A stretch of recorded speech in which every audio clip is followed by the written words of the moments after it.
Welcome to the Ghost N.E.A.R show, where we discuss and actively explore paranormal phenomena. I am your host, Keith Johnson, the co-founder of New England Anomalies Research, and I have a very, very special guest this evening. I'm looking forward to presenting and interviewing my dear friend, Shannon Michele Collins. Now, Shannon has been involved with paranormal research for some time. She's also an author and a horror show host, correct? Yes. Yep.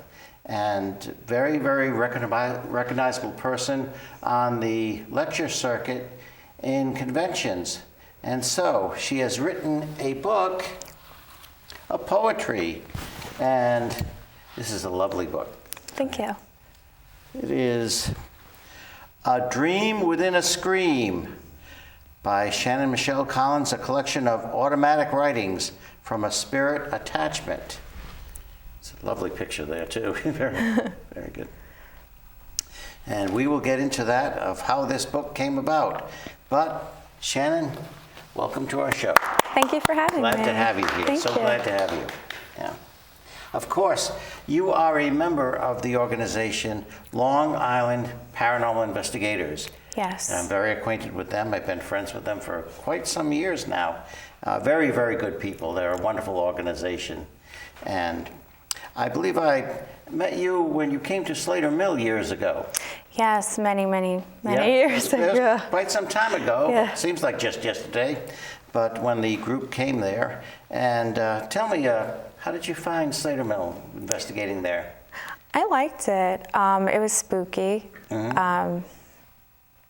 It had a different. It was for me. It was somber. Yes. It's a very somber place. So. Right. Well, it had a somber history. Of Yeah. course. Yes. Right. Now, how did you first become involved with Long Island Paranormal Investigators and become a paranormal investigator yourself? That's an interesting story, actually. For a while, I had experiences that I couldn't explain, seeing things, hearing things, writing things. Yeah. I didn't know where it was coming from. I thought it was normal. Yeah. And when I started to talk about it, people started to make fun of me, and I'd say they were my little friends or whatever.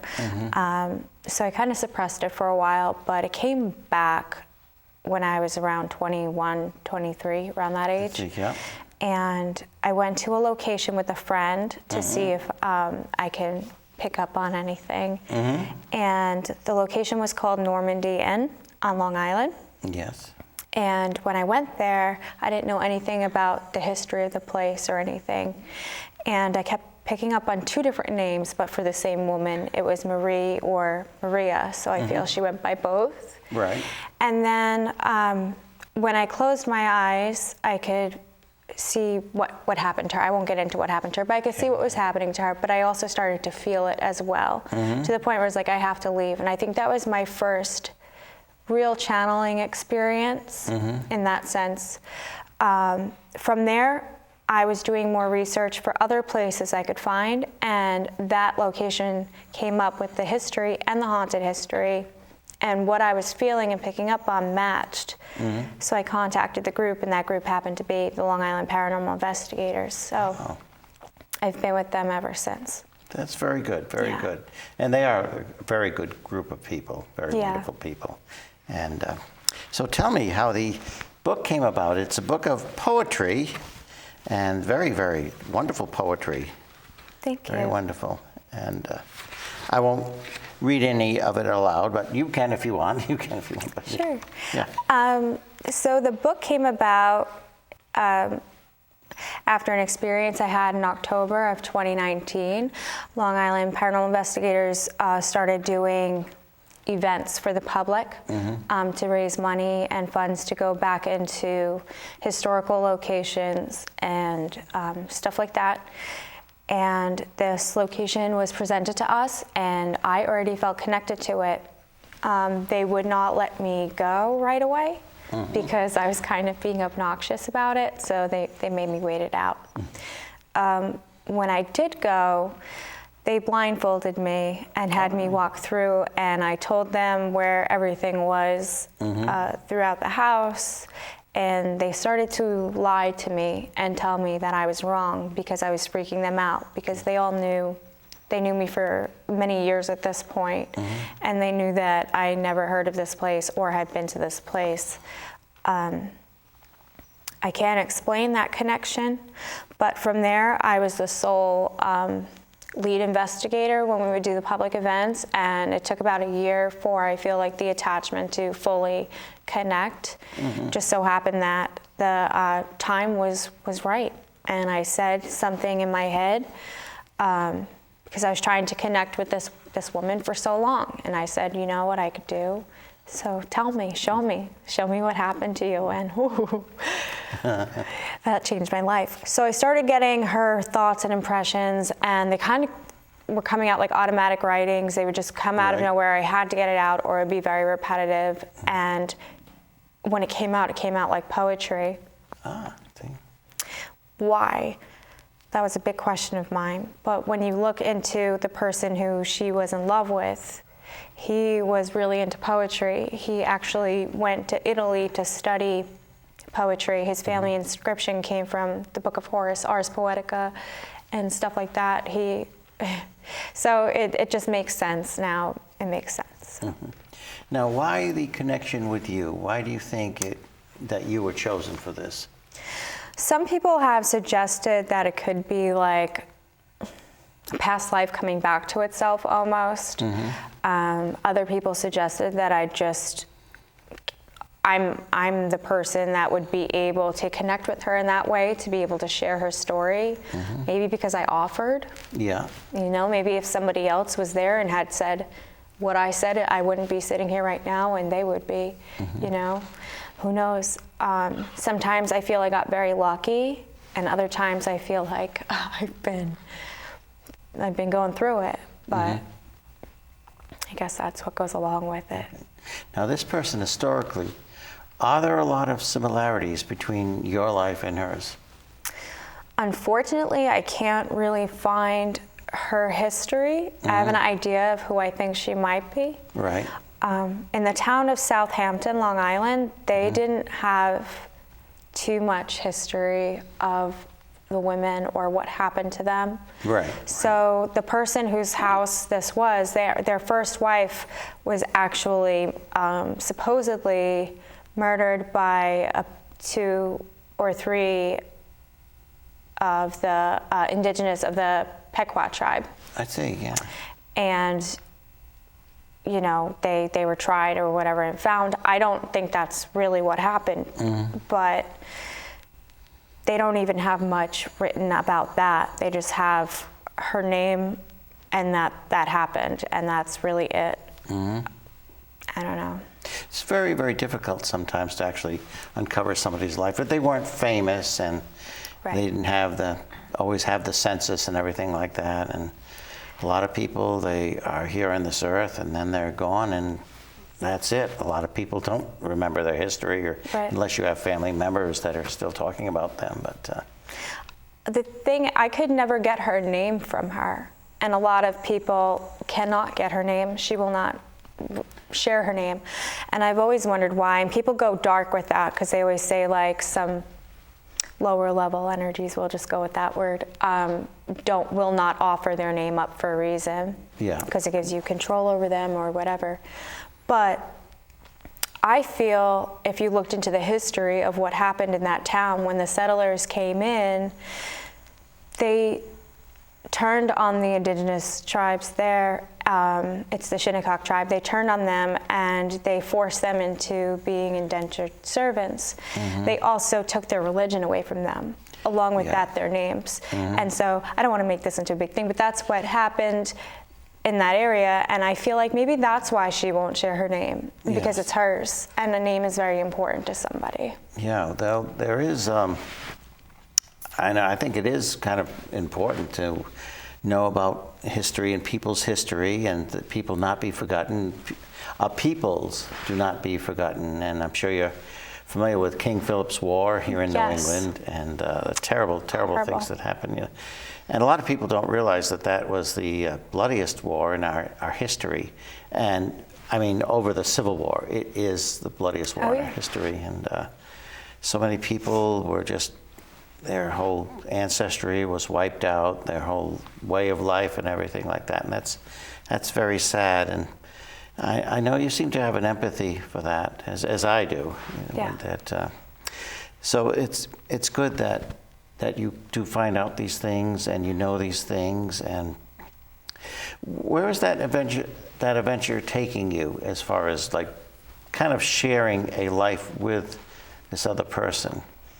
It has been exciting, but also very difficult. I put on a smile a lot of times, but it's very draining. Yes. It's not glorious by any means. No, and a lot of people would think that's so exciting. I wish I could do that. I think they do, and or they see, because thank God I was so heavy before, because I have lost so much weight and I've changed, and I've done a lot of work into myself as well. It wasn't just you know, magic, but I think they perceive that as, and they see I do modeling now and all this other stuff, certainly. and they think it almost glorified the situation, when in reality it's gut-wrenching. It's destroyed relationships. My marriage, we separated, you know, and we're still really good friends, thankfully, because he is involved in the field. He does know what goes along with it, but I've changed so much. Even my family dynamics changed. We've kind of had to learn to get to know each other again, because I felt so disconnected from everyone I knew. I left that place a completely different person, like this. Really? So I had no connection, or not the same connections that I had with the people that I had before. I didn't recognize them.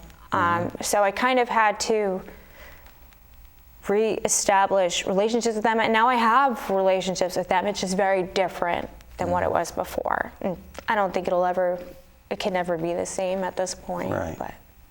But you have a gift for speaking very honestly, and you know that's a wonderful thing to do, to be so honest and open about yourself, and to be able to relate to people like that. And speaking of which, you do work with other people too.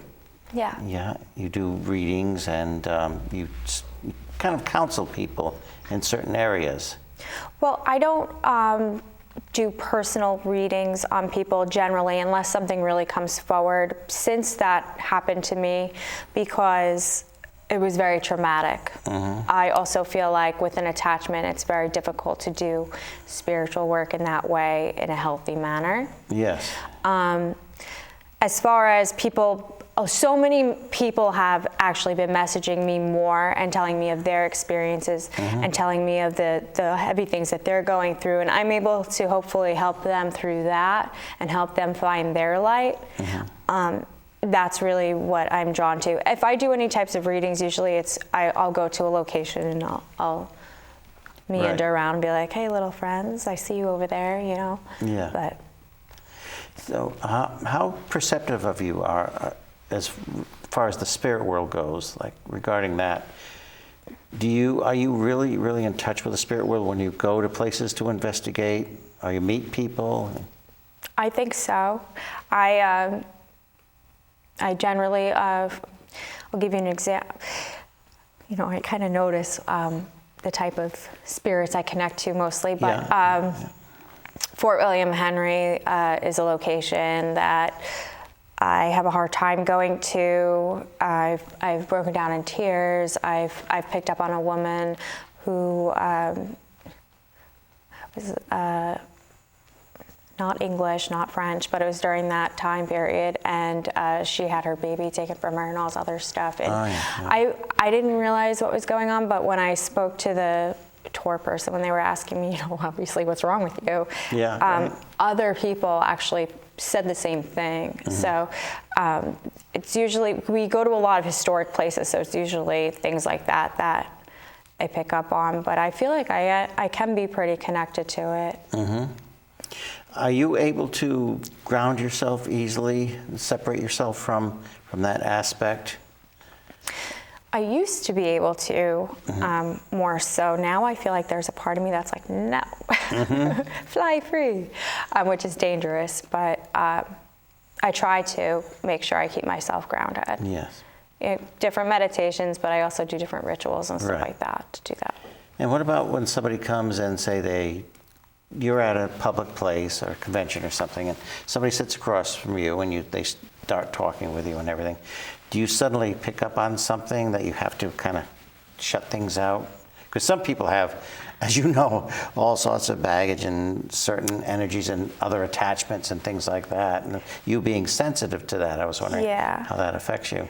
Yeah, sometimes it's difficult to be around certain people, but I kind of put up a wall. Right. But generally, I'm kind of a big emoter in a sense. So if somebody's making me uncomfortable, or if I feel like they need to move forward, they could kind of feel it. And I feel like they kind of just meander away on their own. And I don't do it on purpose. It's just, maybe it's in the eyes. Well, that can happen. That can happen. They're scary. Yeah. And I was mentioning to you before, that when I was very young, my teens and early 20s, I had a somewhat similar situation to yours, that, spirit attachment, where I was in touch with something, but it started interfering with my life. It started interfering with a relationship I had. In fact, this young girl I was close to, she started feeling it too. And see, that's another question I had for you. Do you ever blank out because of this? Oh, just... Yeah. Oh, yeah. Yeah, okay.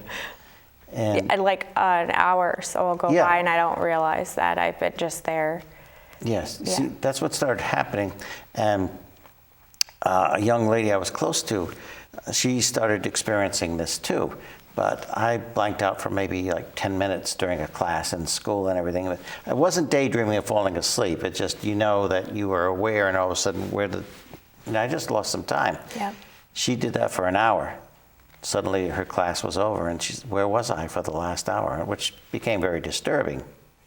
And so how would you give advice to somebody who's going through that, as you have gone through that? If, speaking from experience. It's tough. That's very tough to find people, honestly, who will take you seriously. Yeah. So true. Do your research. Mm-hmm. Talk to people that you trust. Mm-hmm. It's hard for me to say anything because I haven't let go of my attachment yet. So I feel like giving advice on letting go of an attachment is kind of hypocritical, because I feel like I don't want to let go of mine right now. It's become so much a part of me that I feel like I don't know who I'll be without it. Advice on living with it, I could say find people that you trust that are knowledgeable, that can help counsel you through the difficult times, as I have done, and try and work through it. Stay in the light as best as possible. And if it does get too heavy, it's time for a rebirth. You do have to let that go and be reborn. And even if it is scary to find out who are you after, it'll be fine, because you didn't realize you were going to shift into this to begin with, and you had to do that so you could do the next thing. So, if you're ready to let go, that's very cut interesting. That cord. Yeah. So it is very much like a growing process. Yeah. Yeah. It's not something that everybody experiences to that level, of course. It's rather unique with you and people who have experienced attachments to that extent. Yeah. But on a somewhat lighter note, I'd like to talk a little bit about your being a horror show host and things like that. Yeah. I'm the horror hostess with the ghostess. Yes, I like that phrase. For Paraflix. It's a paranormal streaming network. So I've been doing that for a few months now. It's a lot of fun. I really enjoy that. That sounds like it's a lot of fun. Yeah. It's a lot of fun, and you've got a good personality for that too. Thank you. Yeah. Thank you. So you introduce some of the old horror films, or are they like B movies, or? So I host different events. I'm supposed to be sharing more of my poetry and short stories and introducing some of their shows that are on their network. Sometimes I will go to a movie and do a little movie review, things like that. Oh, good. Very good. Very good. So are you in a certain character when you do this? I'm always the Queen of Darkness. Yes, the Queen of Darkness. The Queen of Darkness, darling. Yes, that's wonderful. That's wonderful. You're very, very good at it. Thank you so much. Now, your book, lovely, lovely, lovely poetry.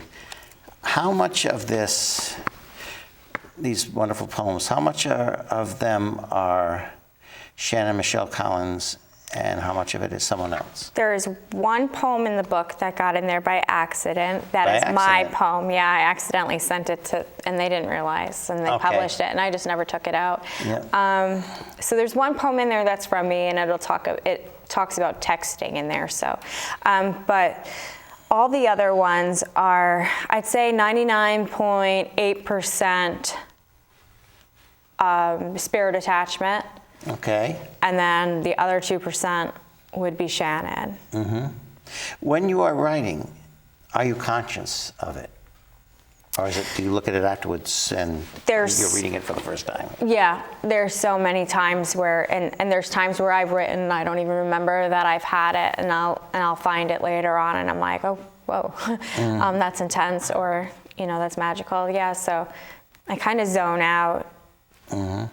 There are very famous authors who have had similar experiences. I know Robert Louis Stevenson used to dream his plots. That's pretty cool. Yeah, that's always cool. And Mark Twain, Samuel Clemens, Mark Twain, he called it his brownies. His brownies help him write. They give him the words and everything like that. Oh, that's cool. Or something like Wolfgang Amadeus Mozart, how he used to compose. Now, a lot of people think of people as composing is, like, oh, what's the next note? No, he used to sit back because he had, just perfect pitch. It would just come to him. And he said it was easier than writing a letter. He could be in a carriage and he's kind of nodding off, and this great composition would just come to him. And so the most difficult part was just writing it down. Yeah. It was almost like taking dictation. It came up from his mind, and I don't know if he had spirit guides or what would help him, but he did say it would just come to him, and things like that. Yeah. So that's pretty incredible. Would you terribly mind sharing one of your poems with us? Sure. I don't know which one to share. Well, it's whichever. I'd be honored to get a live reading. Let's see.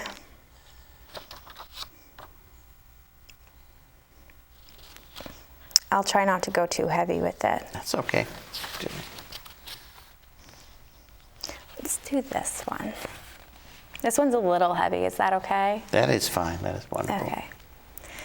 The further down, the deeper she falls into the darkness of it all. It feeds on the souls of those she loved most. You led her to believe she was the one. Now she's a ghost.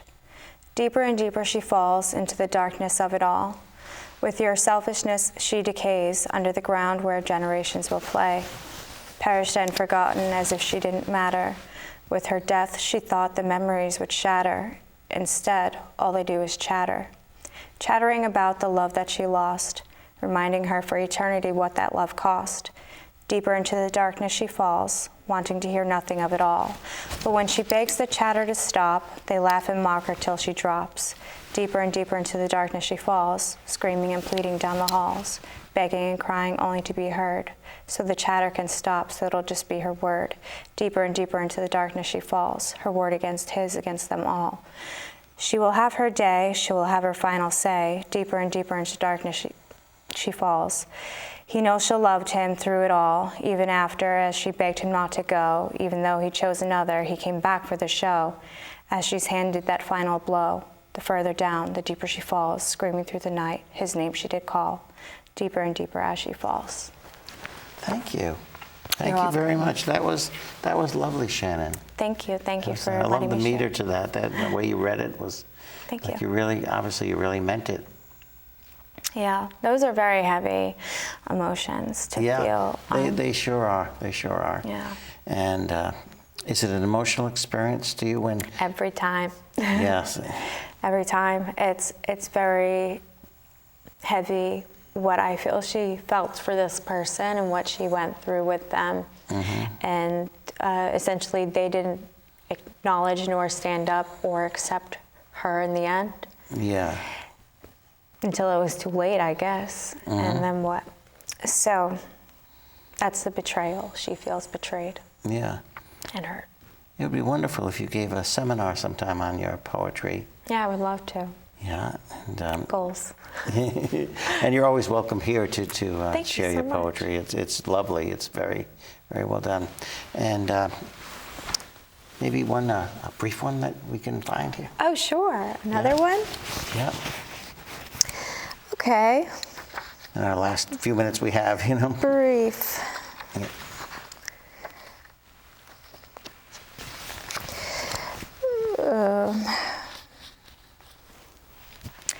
Whispers through the wind, ripples in the sea. The voice belongs to him, the hurt belongs to me. The sun shines down, rays of hope. The rain clouds come, washing away my dreams of being with you. Bringing with it times of change, praying to start anew. The moonlight in the lonely, starless sky. Memories flood in, making it harder to cope, wishing I knew how to fly. Fly, fly away from all the pain, wings flirting with the air, taking me high, breaking the chains, closing the chapter of this affair. But fly away I cannot, sooner or later we would have got caught. Either way I'm left distraught, wishing you never let our love rot. Maybe one day the wind will whisper to you, the ripples in the sea can remind you of me. No more hurt feelings, no more shady dealings. Flying away together in love and free, one day we will be. Thank you. Thank you so much. Thank you very much. I'm very honored to be receiving live readings, renditions of these. Thank you very much. I'm very honored to share them. Thank you. I feel grateful. So in our last minute or so, what's ahead for you? I know you have a lot of conventions you usually attend. And Yes, I have a couple of conventions coming up. I can't remember all of them off the top of my head, but if you follow me on social media, you'll see me post about them. I just was filming for a horror film, so hopefully that'll be out within a year or so. Okay. I have another one in production, and so I'm hoping to get more acting roles. Good. More horror hosting and modeling jobs and conventions. I just like to be around people and. That's good. You're a people person. Yeah. It's good to be a My people book should be person. coming out soon. My book that actually goes over my experience. It's been coming out soon for like 3 years now. Well, I know that feeling. I know that feeling. It's difficult to write your own book. Like It every is, time it is. it's almost done, I feel I forgot I left something out that's really important. So Sure. eventually that'll be out, and then I have a ton more poems that are going to be released. Good. Well, we'll look forward to more books and poetry and more of your life story. Thanks. And will you come back again and share more with us? I would love to. Thank you. That'd be great. It's been a wonderful interview. You're a wonderful guest and a you so wonderful much. person, too. Aw, thank you. You are. Thank you so much, dear. Thank you. And we'll look forward to seeing you again very soon. Yes, I can't wait. Ladies and gentlemen, Shannon Michele Collins, a dear friend, and we look forward to reading more about her and seeing her on these movies coming up. Yay. Going to keep you awake at night? Are they really scary? Yeah, they're pretty scary. Okay. I hope it keeps you awake at night. Yeah. Oh, I like those kind. I like those kind. All right. I'm a creep. I hope I scare you. That's a good quote. I'm a creep. I hope I scare you. That's a good motto. Good night, everybody. Good night. And thank you again so much. Thank you so much.